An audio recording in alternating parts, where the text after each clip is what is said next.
예, 수요일 묵상의 시간입니다. 갈등은 파괴를 위한 것이 아니라 온전하게 하나 되게 하는 것이다. 갈등은 파괴를 위한 것이 아니라 온전하게 하나 되게 하는 것이다. 이런 제목으로 계속 묵상 나누겠습니다.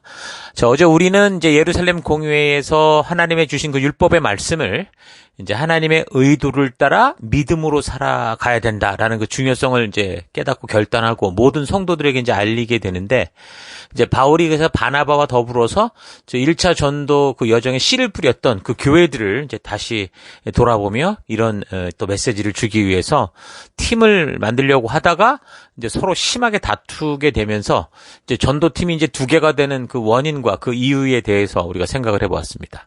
그러니까 서로 다른 것은 틀린 게 아니라 하나님께서는 이 다양한 삶을 이제 그리스도의 머리 대신 교회로 이렇게 모아서 그 누구도 만들어낼 수 없는 그 엄청난 영적인 시너지를 만드는 거죠. 그러니까 교회는 바르게 순종만 한다면 우리가 다른 모습과 다른 성격과 다른 경험을 가지고 있지만 이 모든 것이 합력하여 선을 이루는 엄청난 영적 시너지를 만들 수 있는 곳이다라는 겁니다. 그래서 이 교회와 성도들이 이 세상 모든 족속들이 나아올 하나님의 나라가 되게 하시고자 하는 거, 그게 바로 하나님의 뜻이다라는 거 잊지 마시고, 우리가 이 사명을 감당하는 방법에도 하나가 되고, 또한 서로의 이 다른 경험과 또 다른 성격과 다른 기질들이 하나가 돼서 이 어두운 땅에 참된 빛을 비추어서 하나님의 진심이 이 어둠을 깨고 모든 백성들에게 전해지게 되는 그런 참된 교회와 성도로서는 우리가 될 수 있기를 바랍니다.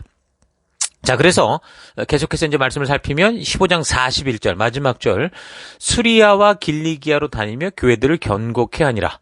그러니까 이제 바울과 바나바는 이제 비록 서로 의견 대립으로 인해서 다투게 됐고 싸워서 헤어졌어도 이 둘 다 어떻게 했다라는 겁니까? 주님이 주신 목적을 잊지 않았고, 그래서 또 이제 또 만들어진 다른 팀과 함께 가는 곳마다 이제 교회를 견고케 하고 굳세게 하는 이제 그런 일들을 했다라는 겁니다. 그러니까 이게 바로 교회와 성도가 한 교회 속에서 이루어 가야 할 사명이다라는 거 잊지 말아야 됩니다. 우리가 다툴 수 있고 삐질 수 있고 때로는 또 헤어질 수도 있고 뭐 여러 가지 상황이겠지만, 그러나 우리는 어디 있든지 이 사명, 부르심을 잊지 않는 그런 교회가 돼야 되죠. 그러니까 성령이 직접 믿음의 씨를 뿌린 성도들이 믿음의 굳세게 서서 이런 세파, 이 세상에 요동하지 않고 말씀대로 살아가게 하는 거. 그래서 이제 교회가 집중해야 할 사역은 바로 거기에 있다라는 거죠. 그러기 위해서 우리는 항상 우리를 부르신 그 하나님의 부르심과 그 사명, 그 목적을 잊지 않는 그런 삶을 살아가야죠. 그러니까 교회의 가장 큰 문제가 뭡니까? 그러니까 처음엔 다 사랑으로 시작했다가 변질되는 겁니다. 그러니까 이단이라는 것도 결국 처음은 뭐 진실을 말했는지 모르지만 결국 자기들 마음대로 이제 틀어지고 꼬아져서 변질된 거 아닙니까? 그러니까 복음은 업그레이드 되는 게 아니라 이 하나님의 말씀은 항상 영원토록 변함없이 진실합니다.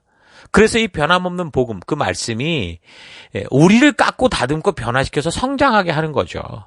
우리가 이 하나님의 말씀을 우리에게 맞게 바꿔 쓰는 게 아니라 이 말씀이 우리를 바꿔가는 겁니다. 그래서 교회를 견고케 한다라는 것은 성도들로 하여금 주께서 부르신 원래의 사명에 흔들림 없이 이 말씀에 굳게 서게 하는 거죠. 그래서 변질되지 않고 편한 대로 또는 쉬운 대로 가지 않고 이 성경이 우리에게 보여주는 이 길, 십자가의 길을 걷고 좁은 길을 걷는 그 마음의 담대함을 가지고 서게 하는 것, 그렇게 그들이 선 곳에서 살아가게 하는 것, 그게 바로 교회를 견고케 하는 겁니다. 그래서 그 가치를 지키기 위해서 목숨의 위협이 와도 우리가 이 말씀대로 나아가려고 하는 거. 그래서 그 약속을 지키기 위해서 어떤 어려움과 어떤 상황이 다가와도 성령과 약속한 이것, 하나님이 이끄시는 것, 예수님이 먼저 가신 그 길, 그 약속의 길을 성취해 나가는 거. 그게 바로 이제 교회가 견고케 되는 거죠. 그래서 우리가 함께 있어서 바로 이런 교회, 하나님의 뜻을 이루는 그런 교회, 견고한 교회를 세워가는 우리가 될 수 있기를 바랍니다. 자, 그래서 두 번째 전도 여행에서는 이제 처음부터 의견 차이로 두 팀이 돼서 이제 바나바는 마가 요한을 데리고 이제 사이프러스 섬 쪽으로 갔고, 바울은 이제 육지로 갔는데, 바울은 이제 자기 고향 그 길리기아 다소, 그러니까 갈라디아 지방 쪽으로 해서 그 1차 전도 여행을 다녔던 그 더베, 뭐 루스드라, 이고니온, 뭐 피시디아 안디옥 이런 지역이죠. 그런 지역으로 해서 이제 1차 전도 여행의 결과로 세워진 그 갈라디아 지역 교회, 지역교회들을 방문하고 교회와 성도들을 또 말씀으로 든든히 세워가는 그런 일을 하게 됩니다. 자, 우리가 삶을 살아가면서 글쎄 갈등과 이 다툼은 피할 수 없는 삶의 일부라고 할 수 있습니다. 우리가 함께 살아가면서 이걸 피할 수가 없죠.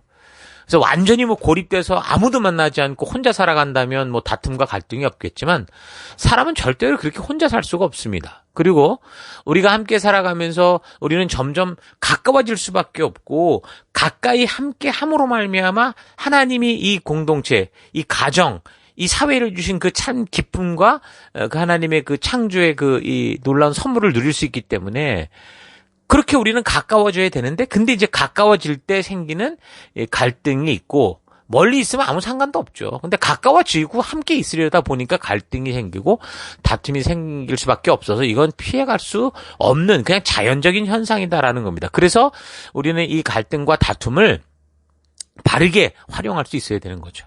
그래서 이런 위기가 올 때 오히려 이것이 더 좋은 시너지가 돼서 몰랐던 부분을 알게 되고 그래서 더 신뢰할 수 있는 그런 이 갈등의 시기를 신뢰의 어떤 그런 결과로 나아갈 수 있도록 다루는 그런 방법을 배워야 되는 겁니다.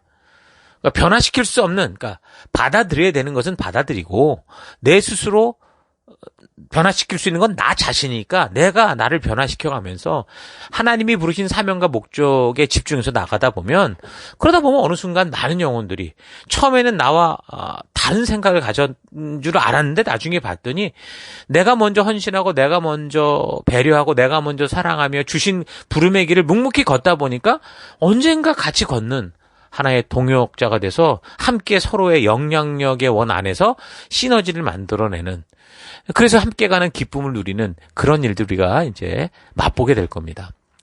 그래서 바울이 성령으로 하나 된 이 팀이 깨지는 일이 생겼어도 전도자로 부르신 그 소명자로서, 그 성도로서의 그런 삶, 순종의 삶을 끝까지 감당하면서 살아가고자 할 때, 이제 비록 곳곳에서 또 여전히 어려운 일을 만나지만, 그러나 또 아주 좋은 사람들, 그러니까 사명의 길을 평생 함께 걸을 수 있는 동역자들도 만나는 것을 알 수 있죠. 그래서 이제 바울의 이 2차 전도 여행의 어떤 특징은 바로 그런 거라고 볼 수 있습니다. 좋은 만남들. 그러니까 예수님의 명령에 따라서는 이 전도인의 삶을 통해 아주 그 길을 믿음으로 걸어갈 때 굉장히 이제 좋은 준비된 그런 함께 가는 동역자를 만나게 되죠. 그 사람이 바로 이제 가장 먼저는 디모데라는 사람이었습니다. 이 디모데는 루스드라에서 만나게 되는데 그 루스드라는 여러분 아는 것처럼 1차 전도여행에서 그 나면서 안진뱅이 된 사람을 고침으로 말미암아 굉장히 큰 역사를 일으킨 곳이고, 그래서 막 사람들로 하여금 신으로 높임을 받을 정도의 그런 장소였었고, 또 거꾸로 유대인의 그 적대자들이 또 쫓아와서 돌로 치는 바람에 죽었던, 거의 죽은 줄 알고 버려졌던 곳이기도 하죠. 다시 말해서 목숨을 걸고 사명을 감당한, 순교의 정신으로 감당한 지역이 이제 루스드라라는 곳이었는데, 그래서인지 이제 디모데 같은 사람이 나올 정도로 복음의 씨앗이 아주 잘 뿌려진 그런 곳이었죠. 그래서 바울은 이때 이렇게 디모데를 만나서 자신이 순교할 때까지 영원히 이제 헤어지지 않는 그런 만남을 이어가죠. 자기가 이제 모든 것이 마무리될 때 자기가 하던 사역지를 다 또 디모데에게 또 다음 세대에게 줄 수 있는 그런 귀한 만남이 된 겁니다. 자, 그리고 또 한 사람을 만나죠. 바울이 자기의 생각대로 그 아시아 전도의 길로 가지 않고 성령께서 이끄시는 대로 마케도니아 지역으로 계속 나아가게 될 때 드로아라는 곳에서 그 의사 누가를 만나게 됩니다. 이거 아주 역사적이고 위대한 만남이죠. 그러니까 바울은 지금 어떤 의욕에 앞서서 전도의 여정을 아시아로 가려고도 하고, 아시아의 에베소로 가려고 막 그렇게 이제 막 열정을 가지고 했는데, 이 정말 하나님의 영광을 위해 이 복음을 두고 결단하고 나아가는 이 길을 막은 사람이 바로 성령 하나님이셨죠. 성령님이 막아섰고, 그래서 다시 북쪽 비두니아 본도 쪽으로 가려고 하는데, 거기도 또 성령이 또 막아섰습니다. 그러니까 사람이 자신이 뭔가 스스로 결정하고 하려고 하는데 막 그 누군가 그것을 꺾고 막으면 김이 팍 새잖아요. 그다음에 화도 나고, 그럼 하려고 했던 것도 하기 싫어지게 되지 않습니까?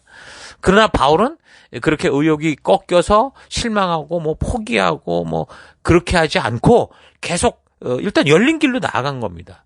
그럴 때 이제 이번에는 그의 인생에서 정말 역사적이고 위대한 만남이라고 할 수 있는 그 의사 누가를 만나게 되는 겁니다. 그러니까 성령께서 그 길을 막아선 게 아니라 당신이 계획하시고 뜻하시는 바가 있는 것을 바울에게 알리실 거다라는 걸 잊지 말아야 됩니다. 여기서 허락하지 않았다 그러니까 뭐 강제적으로 막 뭐 못 가게 어떻게 막았다 이런 말을 하는 게 아니라 바울이 그런 성령의 뜻이 있다라는 것을 알게 하셨고 그래서 바울이 그걸 알 때 스스로 선택해서 계속적으로 사명의 길을 스스로 개척해 나갈 수 있도록 하신 거죠. 이게 지금 이제 성령 하나님이 하나님이 우리와 함께 하시는 사역의 방법이라고 했었죠. 그래서 바울이 그런 인도하심에 순종하며 주의 부르심을 따라 열려져 있는 길로 향해 계속 나아갈 때 그 디모데도 만난 거고 그리고 누가도 만나게 된 거죠. 아마도 누가를 만나게 된 것은 뭐 그냥 어떤 다른 원인으로 볼 때 바울의 몸이 사실 별로 건강하지 못했습니다. 그래서 아마도 어떤 그 의사로서 그렇게 만나게 된 것 같은데요. 그래서 학자들은 그 바울이 눈병이 있었을 것이다 그런 얘기도 하고 또는 간질병이 있었을 것이다 그런 얘기도 합니다. 여러 가지 이야기를 하는데 어찌됐든 바울은 그런 약점을 가지고 있었기 때문에 오히려 이 누가라는 너무 귀한 동역자를 만날 수 있게 됩니다. 그러니까 육신의 질병을 고쳐주려고 애썼던 누가에게 바울은 이제 영혼의 질병을 고쳐주는 그런 사람이 됐을 것이고, 그러니까 이제 서로 이들이 함께, 이제 주신 사명 앞에 함께 나아가게 되는 그런 일들이 바로 이 드로아라는 곳. 그러니까 성령은 막으셨지만, 그러나 계속 순종의 길을 갈 때 이제 만나게 된 굉장히 좋은 그런 만남이었다라는 겁니다. 그래서 바울이 여기서 만약에 누가를 만나지 못했다면, 이 누가복음이나 사도행전 같은 게 나오지 않았겠죠. 왜냐하면 누가복음과 사도행전이 누가가 적은 기록 두 권 아닙니까? 그리고 교회사에 굉장히 중요한 예수님으로부터 이 교회의 이 초대 역사를 쫙 적어주는 굉장한 역사서잖아요. 그래서 바울이 기록한 서신이 보통 13개인데 이렇게 누가가 쓴 누가복음 사도행전도 아마 이 모든 기초가 바울로부터 나왔을 거라는 거죠. 그렇게 되면 이제 어쨌든 바울이 관여된 게 15권이잖아요. 그러니까 신약 27권의 반 이상인 거죠. 반 이상이 그러니까 신약 성경이 거의 근간을 이루는 이 책들이 이 성경이 어떻게 나온 겁니까?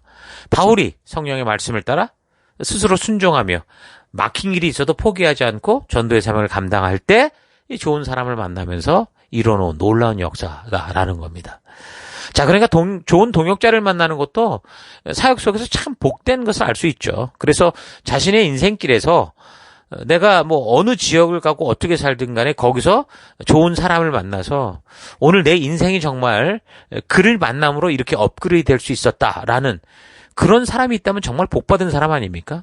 뭐 부부로 만나서든 또는 교회 동역자로 만나서는 또는 뭐 사업 파트너나 뭐 동료 직원으로 또 친구로 만났는데 이 사람을 만남으로 내 인생이 끝났다 이게 아니라 이런 사람을 만남으로 오히려 더 좋은 삶의 흔적을 만들게 됐고 그래서 이전과는 다른 성장의 삶, 바른 길을 걸을 수 있었다. 그러면 정말 복된 삶인 거죠. 복된 사람을 만난 거죠. 여러분들이 그렇게 누군가를 만났을 때 그런 사람으로 인해서 여러분이 만난 그런 사람들로 인해서 정말 바르게 성장하고 온전하게 발전하는 그런 축복이 있기를 바랍니다. 또한 하나님의 말씀의 가치를 따라 순종하며 살아가는 여러분을 만난 그 누군가도 여러분의 친구, 여러분의 이 가족, 여러분의 회사 동료 누구든 간에 바로 여러분으로 인해서 이렇게 축복을 또 받아서 저들의 삶이 성장하고 발전했어. 이전에는 세상에서 죽을 뻔했는데 너를 만남으로 내가 천국을 알게 됐고 하나님을 알게 됐다. 이런 그런 놀라운 축복과 이런 하나님의 영생의 길을 줄 수 있는 그래서 그런 분들이 여러분을 볼 때 정말 복된 존재다. 너는 정말 사랑받는 존재다라고 칭찬받을 수 있는 그런 여러분들 될 수 있길 바랍니다. 여러분 주 안에서 거룩한 일, 가치 있는 일들은 혼자 하는 게 아니라 누군가와 함께 이루어가는 겁니다. 하나님이 우리에게 말씀으로 주신 이 공동체는요, 결코 혼자 이렇게 독주해서 살아갈 수 있도록 그렇게 만든 공동체가 아닙니다. 항상 하나님은 함께 하게 하셨습니다. 아담을 창조하시고 다 좋았는데 뭐가 안 좋았습니까? 홀로 독처하는 게 좋지 않았잖아요. 좋아 보이지 않았다고 그랬잖아요. 그래서 혼자 두신 게 아니라 함께 영원히 함께 할 사람. 그것도 아주 가까이서 함께 평생을 살아갈 그 반려자를 주실 거 아닙니까?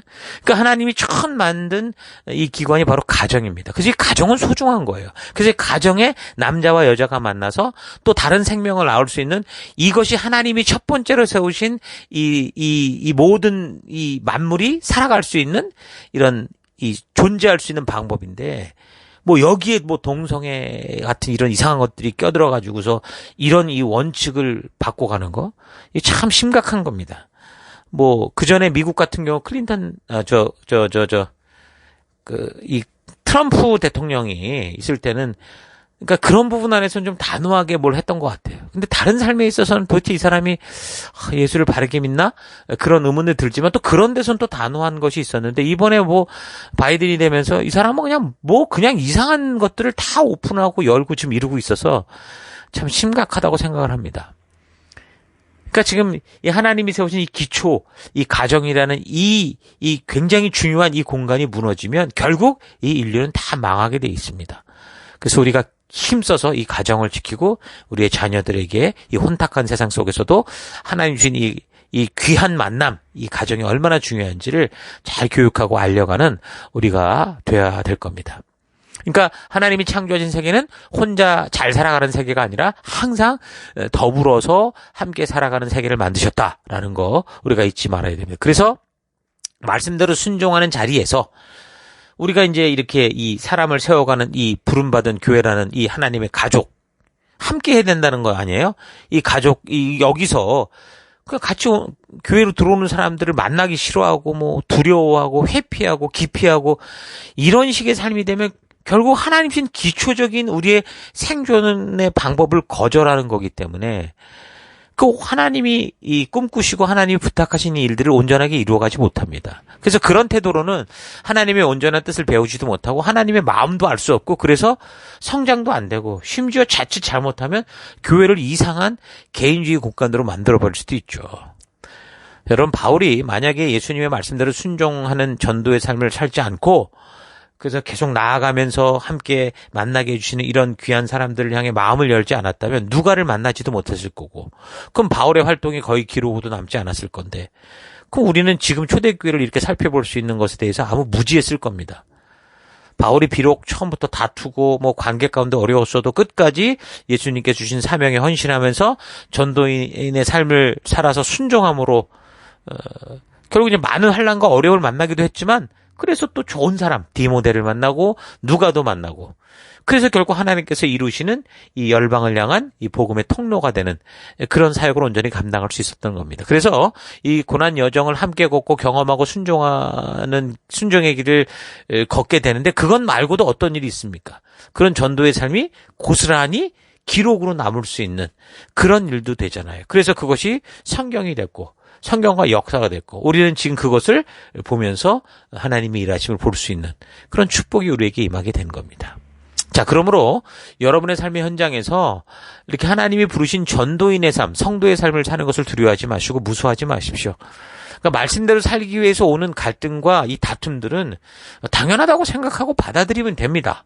비록 대적하고 조롱하고 놀리는 사람들이 많이 있겠지만 뭐 그들과 때로는 다툴 수도 있고 또 그들에게 거절받을 수도 있겠지만 그러나 우리가 또 부르신 우리의 존재 이유가 복음 전파의 길이니까 그런 순종의 길을 걸어가면 하나님께서 예비하신 평생 동역자 함께 역사를 일구어내는 귀한 동역자들을 만나게 될 겁니다.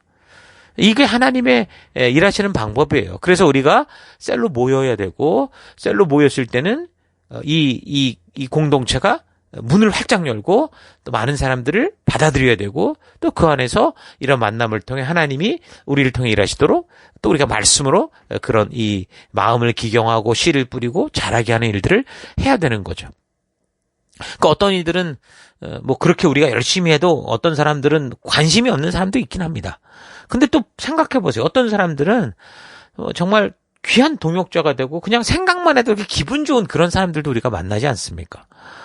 참 그거 축복이라고 봅니다. 저는 그런 면에서 오래전부터 이제 교회를 시작하기 전부터 그런 귀한 동역자를 만나서 정말 얼마나 감사한지 모릅니다. 지금 함께 뭐 10년, 20년을 같이 20년 이상 이 사명의 험난한 길을 함께 걸어오면서 그렇게 정말 생각만 해도 너무 기분 좋은 우리 지체들이 같이 있거든요. 정말 감사가 나오고. 정말 이렇게 걷는 이 길 속에 정말 나의 부족함과 나의 나됨을 내가 너무 잘 아는데, 그런데 이런 부족한 모습 속에서도 우리 지체들이 신실한 성품과 그런 신실한 그 믿음을 가지고, 나를 위한 믿음이 아니라 하나님이 부르셨다는 그런 사명의 믿음을 가지고 이렇게 함께 걸어가는 거 얼마나 감사한지 모릅니다. 우리 교회 함께 있는 이들도 그렇고, 또 여러 가지 형편으로 다른 지역으로 가신 그런 분들이나 또 한국으로 돌아간 그런 지체들 중에도 여전히 교회를 사랑하고 섬겨주고 또 기도해주고 함께 만나고 이런 사람들이 많이 있거든요. 참 축복받은 삶인 거죠. 자, 우리가 그러한 기쁨을 우리가 기대하면서 이 길을 걸어가십시다. 이제 2월이 시작됐습니다. 2021년 올 한 해도 변함없이 우리가 주신 셀을 통해 이제 또 이렇게 사람을 만나고 생명을 살리고 그런 사명의 길을 이제 걷게 되죠. 이제 우리가 이제 걷기 시작했는데 이 길을 걸으면서 물론 이제 함께 하다가 보면 힘도 되고 또 감사한 일도 있을 거고 또는 뭐 다른 의견들, 다른 생각들로 또 갈등도 생기고 심각한 대화를 나누는 그런 일도 있겠죠. 그러나 그런 갈등은 서로를 가까이 하는, 하나님이 서로 신뢰함으로 이 교회, 그리스도의 머리 되신 교회에 우리를 하나로 모아서 정말 놀라운 영적인 시너지를 만들기 위한 그런 과정이다라는 거 잊지 마시고, 이 갈등의 순간을 위기로 인한 뭐 어떤 관계 파괴 이런 걸로 가는 게 아니라 오히려 서로 모르던 서로를 알고 진심을 알게 돼서 더욱더 신뢰할 수 있는 기회. 그래서 하나님 함께 주님의 가족으로 정말 주님의 힘, 시너지가 돼서 이 어두운 열방 속에 환한 빛을 비추는 여러분과 제가 될 수 있는 그런 기회로 만들어갈 수 있기를 바랍니다.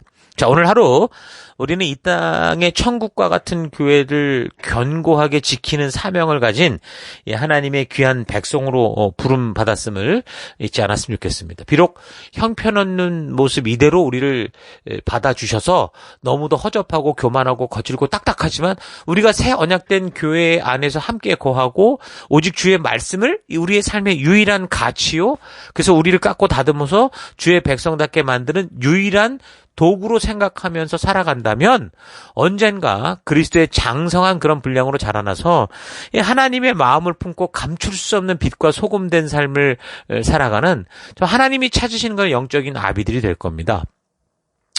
거친 사람들이 만났기에 갈등과 다툼은 피해갈 수 없을 겁니다.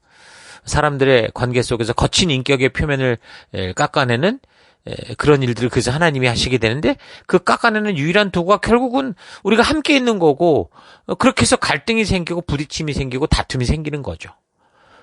그러니까 방앗간에서 떡을 만들 때 보면 어떡합니까? 쌀을 계속해서 기계에 넣어서 아주 잘게 가루로 만들어버리죠. 반복된 작업이 계속될 때마다 이 가루가 점점 더 부드럽게 돼서 이제 서로가 아주 반죽이 잘 될 수 있는 그런 상태가 됩니다. 그러면 그 떡을 만드는 분들이 그렇게 이제 반죽으로 만들어서 원하는 모양대로 만들잖아요. 그럼 그거를 먹는 이들로 하여금 음식의 맛에 있어서나 또는 보는 것에 있어서나 참 만족한 미소를 짓게 하지 않습니까? 그런 거라는 거죠. 그러니까 갈등과 다툼은 우리의 이 깨어져야 될 부분들을 계속 깨뜨리고 곱게 만드는 과정입니다. 그래서 이전에도 조화리 윈도우라는 걸 가지고 설명을 했듯이 자꾸 내가 보지 못하는 나의 블라인드 스폿을 다른 사람을 통해 듣고 또한 나의 마음을 상대에게 잘 전달하려고 하다 보면 서로 거친 다툼과 갈등이 오히려 서로의 진심을 알아가게 하는 귀한 기회가 될 겁니다. 그래서 예수 그리스도의 머리 되신 교회에 아주 소중한, 서로 다른데 꼭 필요한 그런 하나의 어떤 그런 완성된 하나가 돼서 정말 하나님이 이루신 그 일들을 이루는 시너지가 될 겁니다. 사람은 진심이 통하면 무엇인지 다 통하잖아요. 그래서 이 갈등을 통해서 우리가 서로 진심을 알아가는, 신뢰할 수 있는 그런 시간들이 되기를 바라고, 그래서 진심이 통하면 정말 상대를 위해 대신 내가 희생할 수도 있는 그런 게 사람이니까 우리가 그런 믿음으로, 성숙한 믿음으로까지 자라가는 여러분과 제가 되길 바랍니다. 자, 교회에서 우리 셀들 속에서 그런 사람 만나는, 그런 사람을 만나는 그런 삶을 살아가는 우리가 될 수 있기를 주의 이름으로 축원합니다. 오늘 하루도 힘내십시오. 잠시 기도하겠습니다. 하나님, 내 모습 이대로 먼저 받아주시고 구원해 주셔서 아직도 거친 인격의 모습을 가지고 있는 나이지만 교회라는 하나님의 품 안에서 서로 깎여져 함께 지어져 가는 성전이 될 수 있는 그런 기회, 그런 축복을 우리에게 주셨는데 근데 내 모습 이대로를 자꾸 고집하고 주장하고 그래서 주변에 많은 이들을 나의 이 가시로 인해서 아프게 하고 상처를 주었던 그런 삶을 회개합니다. 그 아픔과 상처가 단지 골병 들게 하는 게 아니라 오히려 더 건강하게 되어지는 기회가 될 수 있도록 하나님의 사랑, 예수님의 사랑을 기억하며 주의 말씀을 따라 순종의 삶을 걸어가는 내가 되기 원합니다. 갈등과 다툼을 그래서 두려워하지 않고 오히려 서로의 진심을 알아가는 귀한 기회로 삼아서 우리가 이 땅을 함께 살아가는 동역자로 서로를 위해 목숨도 내어줄 수 있는 우리 주 예수님을 닮은 삶, 그런 삶 살아가는 우리가 되기 원합니다. 오늘도 그 길로 인도하시고 함께 하실 하나님 감사드리고 예수님 이름으로 기도했습니다. 아멘.